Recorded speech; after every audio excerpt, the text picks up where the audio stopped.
बिस्मिल्लाहिर्रहमानिर्रहीम। अस्सलामु अलैकुम वरहमतुल्लाहि वबरकातुहू। मिस्र के शहर काहिरा के अंदर एक बहुत बड़ा बाजार था। इस बाजार का नाम वेस्ली बाजार था।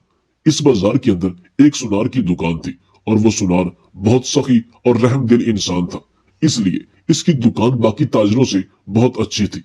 एक दिन वो सुनार अपनी दुकान में बैठा हुआ था कि इसकी दुकान में एक चोर दाखिल हुआ। सुनार जेवरात बनाने में मसरूफ था और उम्र इसकी ज्यादा थी। इसकी नजर भी कमजोर थी। वो अपने काम को बड़ी तवज्जो से कर रहा था कि इतने में एक चोर दाखिल हुआ।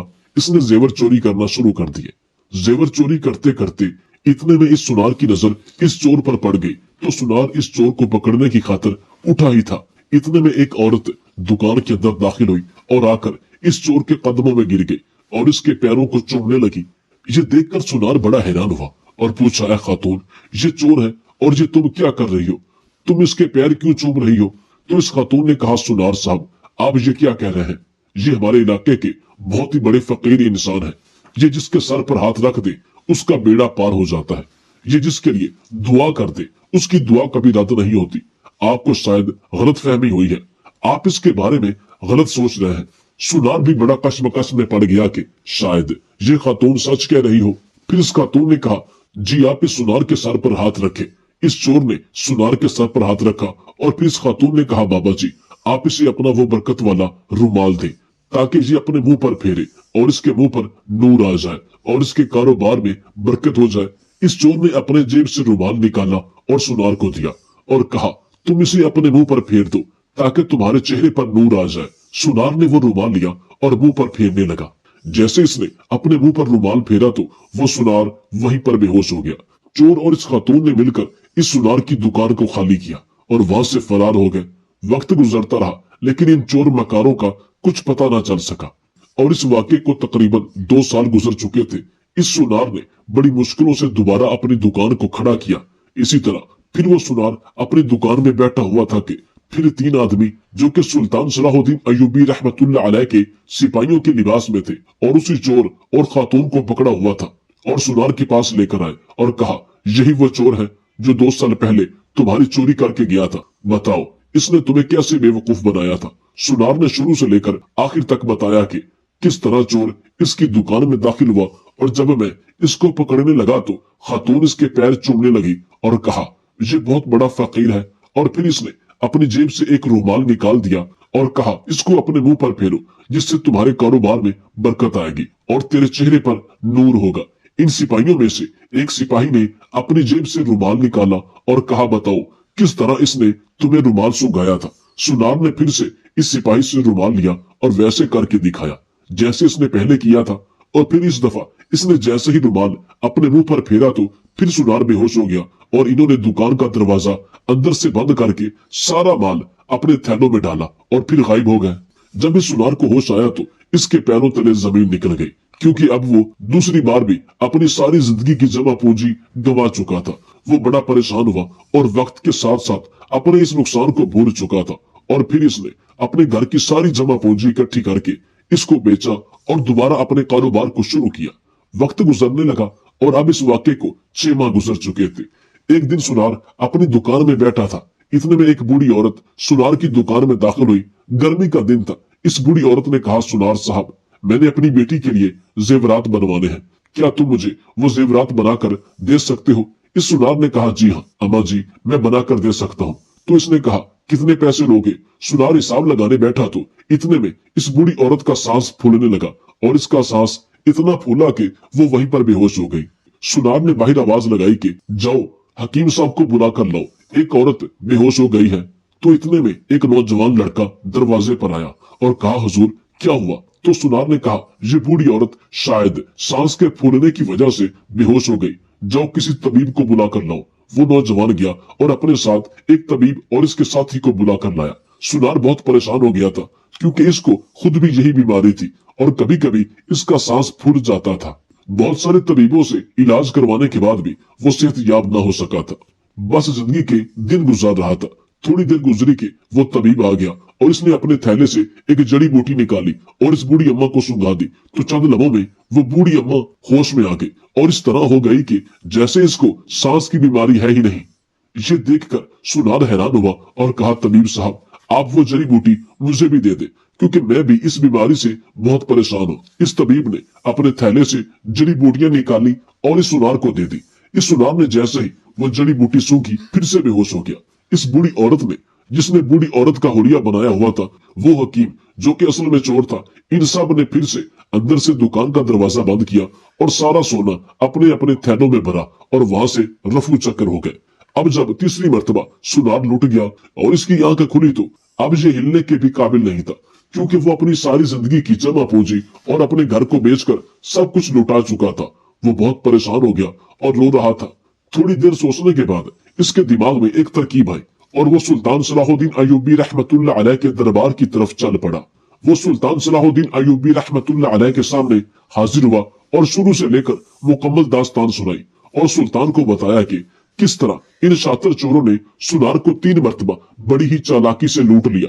ये सुनकर सुल्तान सलाहुद्दीन अय्यूबी रहमतुल्लाह अलैह बड़े हैरान हो गए कि आखिर चोर इतने कैसे शातिर हो सकते हैं कि एक ही सुनार को बड़ी ही फर्तीली से 3 मरतबा लूट चुके हैं। सुल्तान को हैरत भी हो रही थी और इन चोरों पर गुस्सा भी आ रहा था, क्योंकि इन्होंने इस पूरे बाजार में सिर्फ एक सुनार को ही लूटने का ठेका ले रखा था। सुल्तान सलाहुद्दीन अय्यूबी रहमतुल्लाह अलैह परेशानी की हालत में बैठे थे। फिर इतने में सुल्तान के दिमाग में एक तरकीब आई और सुल्तान ने अपने खजांची को हुक्म दिया कि इस ताजर को इतनी रकम दो कि फिर से ये अपनी दुकान को सामान से भर दे। ये सुनकर इस ताजर ने कहा, हुजूर ये मेरे मसले का हल नहीं। अगर मैंने फिर से कारोबार शुरू किया तो फिर वो चोर मेरे पास आएंगे और बड़ी ही चालाकी से मुझे लूट कर चले जाएंगे। ये सुनकर सुल्तान ने कहा, मैं भी तो यही चाहता हूँ। ये सुनकर सुनार बड़ा हैरान और परेशान हो गया। सुल्तान सलाहुद्दीन अय्यूबी रहमतुल्लाह अलैह ने कहा, ए बाबा तुम्हें परेशान होने की जरूरत नहीं, क्योंकि इस बार चोरों का सामना आपसे नहीं बल्कि इस सरजमीन के सुल्तान से होगा। ये सुनकर इसने कहा, हुजूर मुझे आपकी बातों की समझ नहीं आ रही, आप मुझे खुले अल्फाज में कहें। तो सुल्तान सलाहुद्दीन अय्यूबी रहमतुल्लाह अलैह ने कहा, बाबा जान इस दफा आपकी दुकान में मैं एक ताजर का वेश बदल कर बैठूंगा और मुझे शक नहीं बल्कि यकीन है कि वो मुझे आपका बेटा समझकर किसी नई तरकीब से बेवकूफ बनाकर दुकान लूटने की कोशिश करेंगे, लेकिन मैं उन्हें ऐसे जाल में फंसाऊंगा कि इन सारे बुरे कामों का इनको हिसाब देना पड़ेगा। ये सुनकर इस बुजुर्ग ने कहा, हुजूर इससे आपकी जान को भी खतरा हो सकता है।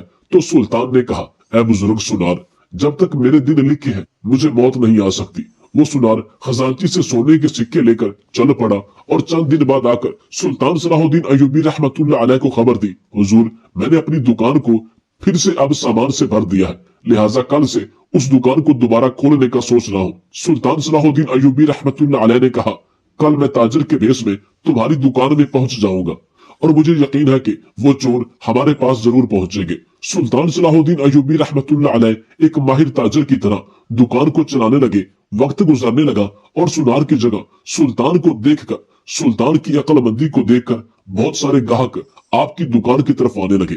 जब ये खबर इन चोरों तक पहुंची तो वो भी एक नई तरकीब के साथ सुनार को लूटने के लिए पहुंच गए।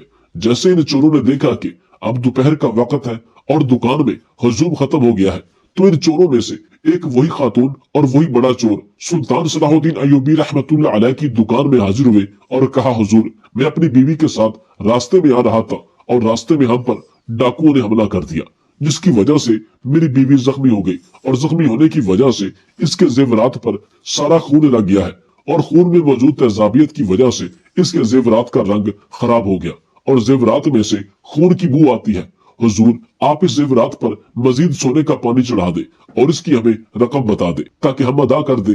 सुल्तान सलाहुद्दीन अय्यूबी रहमतुल्लाह अलैह ने इन जेवरात को देखा तो वो बिल्कुल सही थे। सुल्तान ने कहा, ये जेवरात तो मुझे बिल्कुल सही नजर आ रहे हैं।